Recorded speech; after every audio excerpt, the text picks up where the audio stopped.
ambasadorka u fadhiya qaramada midoobay Soomaaliya Abukar Cusmaan Abukar Baalle ayaa la weydiiyey su'aal bas su'aasha ay ka adag tahay oo ay ka mid yihiin maxaa idinkaga qorshaysan Israa'iil inaad kaga hortagtaan intiraafka ay Somaliland siisay maxaadse ka rajaynaysaa golaha qaramada midoobay Security Councilka golaha ammaanka ee qaramada midoobay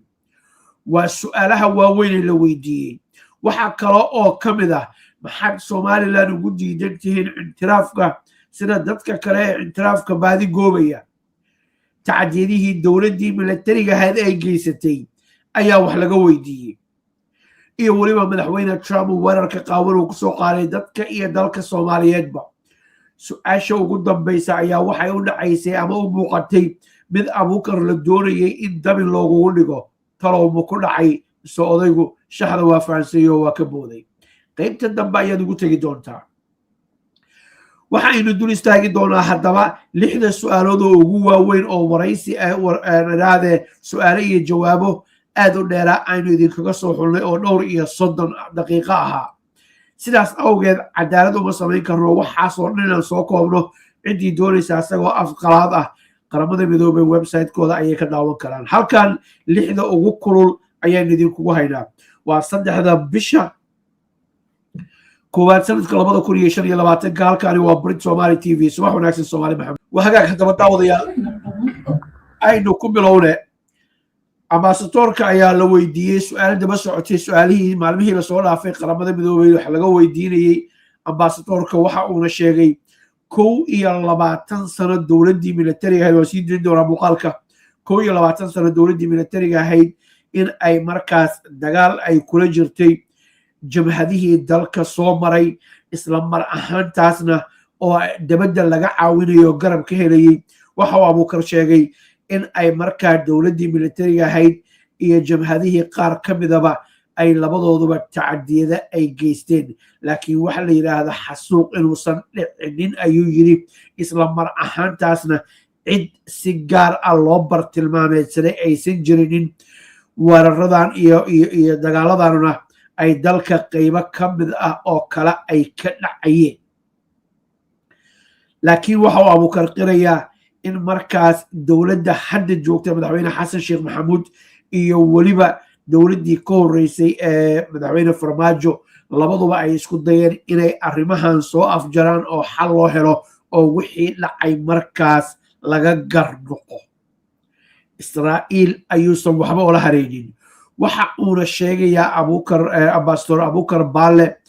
in ay hele inuu soo xigtaan ilaahdee warbixin uu sheegay oo sir ah oo markaas Israa'iil 1 milyan iyo 500 oo kun oo shacabka reer Gaza ah ay ku geynayso Somaliland waxa uu ka yiri dibnihiisa ayaad ka dhageysan doontaan garo oo xasuusno daawadayaal waxaynu isku daynaa inaanu turjuno waxa uu leeyahay sida dadkeena afaqoon ay u fahmaan idinka laftigiina wixii aynu ka tagnay xagga hoose noogu soo qoro waa kan su'aashii koowaad dhageysi wacan Okay, our plan was to have 2 questions at a time because the time is limited. We have to also go to a wrap-up session with the GA. So, and this is a very interesting question, and you know, as you said, Somalia had a military regime that ruled the country for 21 years, and there was a lot of movements. Majority of them were actually supported by foreigners from outside. Those movements that was fighting with the military regime was overthrown military regime together. And during that time, there was atrocities committed by the military regime and also by some of the movements that was fighting with the military regime. And those atrocities can never be called genocide.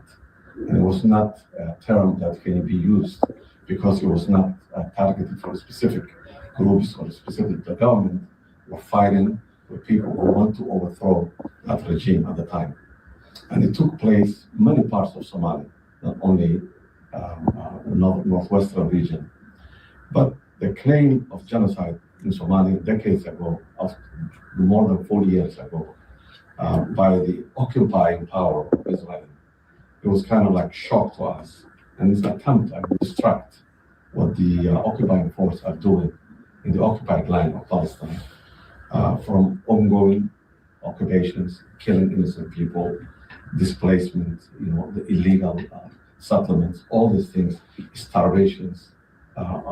deliberately starving civilians, and all these things. I think this tactic was used to divert the world focus from the real issues that is taking place in the occupied territory of Palestine. waayahay halkan wuxuu ku soo daray waxa uu sheegay 40 sano ka hor dhacdooyinka la sheegay inay dhaceen ayuu leeyahay ambassadorku waa mid markaas ciidamada Israa'iiliyiinta ay haysta dhulka Falastiin ay markaas ay doonayso ayuu yiri in ay markaas ay doonayaan markaas in ay markaas ku diga rogtaan shiishka saaran ee ku saabsan caalamkana uu ku soo jeestay Gaza waxa ka dhacaya haddii ahaan lahayd dilalka haddii ahaan lahayd barakicinta haddii ay ahaan lahayd wuxuu yiri si bareera oo cad dadka gaajo loogu dilayo waxaas oo dhan ayadoo sameynaysa ayay waxay doonaysaa farsamo arrintan waxay tahay farsamo ay la timid oo ay markaa doonaysa ayuu yiri Israa'iil ayuu sheegayay in ay markaa indhaha caalamka uga diga rooto marka arrinta halka ayuu Abuukar dhigay laakiin faanolo faraka ma qodna waxa soo socda su'aal halisteeda wadata iyo Abuukar su'aashaas wuxuu uga jawaabayaan arki doonaa iyo su'aalaha waaweyn oo ay ka mid tahay maxaa Soomaaliland intiraafka ugu diidantiin oo sida ummadaha kale oo kale intiraaf inay u ogolaan laadihiin iyo waliba sideed ku joojinaysaan intiraafka Israa'iil ra'yigaaga saliimka hoos lagula wadaag waa kar markale soo dhaw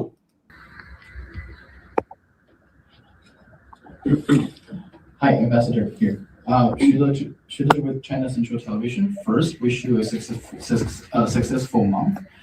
My question is actually a follow-up on Emily's question. We know that a couple of days ago, the Security Council held a meeting on the problem with the question of Somaliland, and in the council, they expressed their opposition of the recognition. What is your reaction to the overwhelming global community's opposed to this recognition? And as my colleague asked about the further plan, but I want to ask, what reaction do you want to get from the council? How to cancel or reverse the decision of the Israeli government? Thank you. Okay, su'aasha uu ku raftay marka la soo koobo nuxurkeedu waxa uu yahay maxaa idinkaga qorshaysan in aad markaas kaga hortagtaan itiraafka Israa'iil ay siisay Somaliland sidee arrintaas aad u bedeli kartaan oo sideedii hore aad ugu soo celin kartaan su'aashiisu halkaas ayay u biyadhacda wuu ku raftay laakiin waa kaasa Abuukar ayaa ka jawaabaya waxa uuna sheegay waxa uuna leeyahay intaan ku sii deynin marka hore waxa aan rabaa ayuu yiri si bareero cad inaan u xaqiijiyo in tacadiyada waaweyn la geystay xilligii dowladii militariga ahayd ay jirtay xilli ay la dagaalamaysay jamhadihii dalka soo maray dowladda haatan jirta iyo haday wataan sheegay dowladda haatan jirta iyo waliba tii ka horeysayna waxa ay ku dadaaleen siday xal waara uga heli lahaayeen ay waxay ku hawlanaay dowladda hore waxay ku hawlanayd iyo tan haatan jirto anigu aan ka tirsanayba sidii xal waara looga heli lahaa markaas dhibaatadii dhacday loogagana garniqi lahaa tacadidihii markaa dhacay dadka iyo dalkana la isku hayn lahaa waa kan Abuukar oo qaybta hore ka jawaabaya. Thank you again for following up this question, and I think one thing I have to make it very clear, atrocities took place during the military regime and during the time there was a fighting between these things. And my government, the current government in power, was trying, and even the previous governments were trying to reconcile these issues and come up with some kind of address the atrocities that took place in many parts, specifically the place. halkaan aan ka soo dhaxgala haatan waxa soo shaabahay fiidiyoyaal madaxweyne xasan sheekh maxamuud xilli hore ah iyo farmaajo labaduba ay markaas leeyihiin dadka reer Somaliland waa la dilay waa la tacdiyay waa la dhibaateeyay waa la weeraray sidaas awgeed in laga garnaqo ayaa loo baahan yahay oo markaas wixii dhacay in laga garnaqo fiidiyoyaashaas haatan way socdaan waqti Brit Somali TV oo meel ay soo gudbiso laakiin hoosta ka xariiqo si aanu cross reference u siino waa ku soco ويان the northwestern region of Somalia. But the idea of recognizing part of Somalia, I think we believe it was a calculated effort by the Israelis occupying force to distract the world. And we really appreciate when you see the not only the members of the Security Council, which overwhelmingly, or not overwhelmingly, all of them support the sovereignty and territorial integrity of Somalia. And we really appreciate this. But the way I see it is this was designed specifically to distract. But the government is willing, and there is representatives from that region, from the Northwest region, that are. waayahay waxa uu yiri abukar sidoo kale waxa uu sheegay markuu intaa kasoo hadlay waxa uu sheegay inuu ka mahad celinayo dowladihii 15 ahaa ee Security Council Soomaaliya ka saar 14 kale in ay kulligood ay isku waafaqeen ayuu yiri in ay markaas Soomaaliya ay taageeraan aad iyo aad uga mahad celinayna ayuu yiri laakiin qorshahan waxa uu ahaa intilaafka Israa'iil wasoo hadalka u dhigay garo waxa uu ahaa ayuu yiri mid Israa'iil ay soo maleegtay oo ay doonayso markaas inay kaga diga rogato kaamaradaha dunida indhaha dunida ee eegaya Gaza wixii ka dhacay iyo xaatan waliba waxa ka socda haddaan ku daro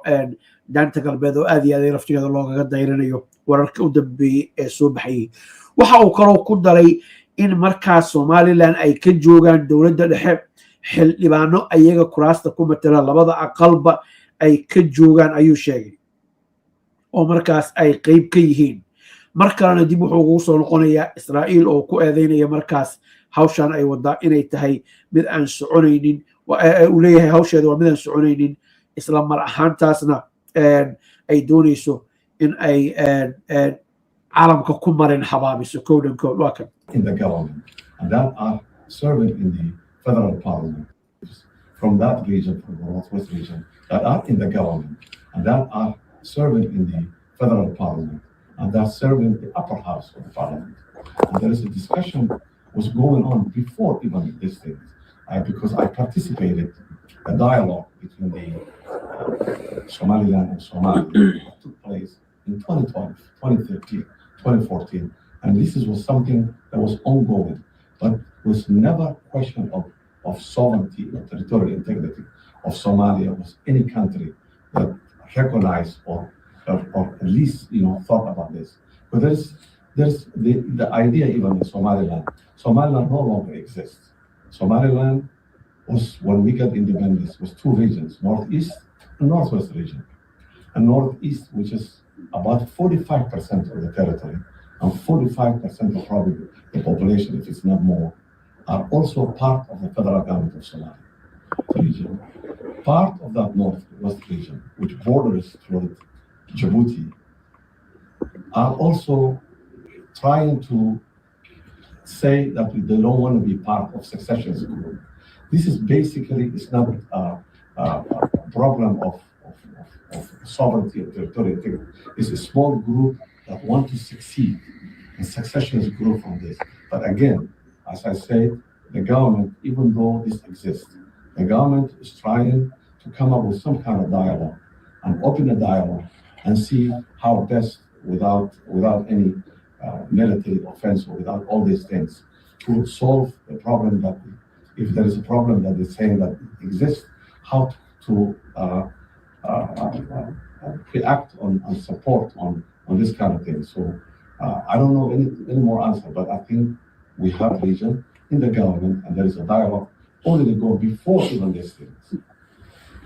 وهاجاك سؤال شتم حتى لو ويديني داوديال أنا وقت إنه كوين أنا سو كوين وحل لو ويدي سؤال صعته واحد لا ذا هاي أنا أقول عيسى سيدة مدحوينا حسن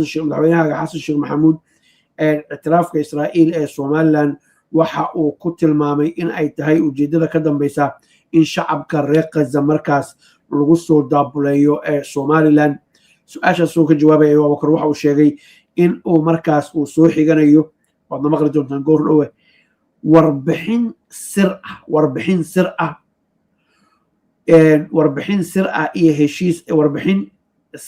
iyo heshiis la gaaray markaas in kun yani raahde 1 milyan iyo 500 oo shacabka reer Gaza ah laga soo barakicinayo guryahooda oo Soomaaliland loo soo wada afkiis kaligiis waa kan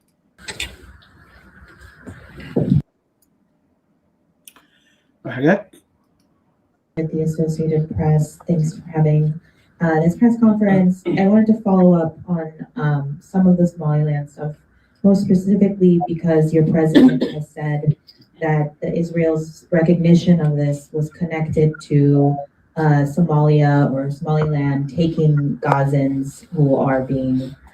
some say forcibly removed from Gaza as the reconstruction and rehabilitation of the Strip happens. Can you confirm that that is something that you guys have agreed to? And then secondly, I want to get your reaction to an onslaught of anti-Somali rhetoric that has been going on in the U.S., most specifically from the President of the United States, and some of the rhetoric and even violent threats against Somali Americans in the U.S. Thank you. The first part of what Israel's goal is, I think they did not make it. It's not even secret. They want to export the Palestinians from Gaza to any country that accepts. And I think one of the conditions, probably the recognition of Somaliland. We can't even call Somaliland anymore because one region of that is already part of Somalia. So we have to call it the Northwest region. Okay. waxay aniga iga hoos baxay ansaxo waxa uu yiri Israa'iil hadda qarinba mayso oo wax la qarinayo oo markaas la qarinayo ma ahan ayuu yiri waxa ay rabaan dadka reer Gaza cid walba oo aqbalaysa in ay markaas ay u geeyaan aan dhageysana wax kale ku xiga of Somalia. And I think there was a report that the secretly accepted 1.5 million Palestinians from Gaza to be deported and exported to Somaliland. And that is unacceptable. It's halkaas meesha uu leeyahay 1,500,000 oo shacabka reer Gaza ah ayaa la doonayaa in la keeno Somaliland. Now mar la weydiiyay xukuumadda Somaliland mas'uuliyiinteeda qaar ka mid ah arrintaas way ka gaabsadeen wixii ka dambeeyay dhowr maalmood ka hor ay ahayd wixii ka dambeeyay war marka arrinta ku saabsan oo cad oo si cad uga jawaabeen anigu shakhsiyan ma arkin haddii aad aragteen fadlan hoos noogu soo qabta laakiin markii aan ogaa inay ka gaabsadeen ayaan ogaa oo ay markaas su'aalo badan ay ka gaabsadeen ay qayb ka ahayd waxayna ahayd markii arrintaanu ay soo baxday saacado yar kadib marka waa kaas laakiin reportkaas hadda Abuukar uu sheegayo anu maanan arkinin laakiin asagu wuxuu sheegayaa reportkaas inuu jiro sidaas awgeedna dadka halkaa loo daabuleynayo waana arrin aan la aqbali karaynin ayuu leeyahay waa arrin aan la aqbali karaynin markaan leeyahay reportka Abuukar ambassadorku oo soo xiganaya ma arkinin macnaheedu ma ahan inaan asaga tuhmayo no anu ma arkin baan leeyahay haddaan arkana faahfaahin baan idinka siin lahaa ujeedada hadalkayga waa ka arrintaas waa arrin marnaba suurtagelayn ayuu leeyahay waa kan isagoo arrintii daba jooga su-aasha qaybteeda labaad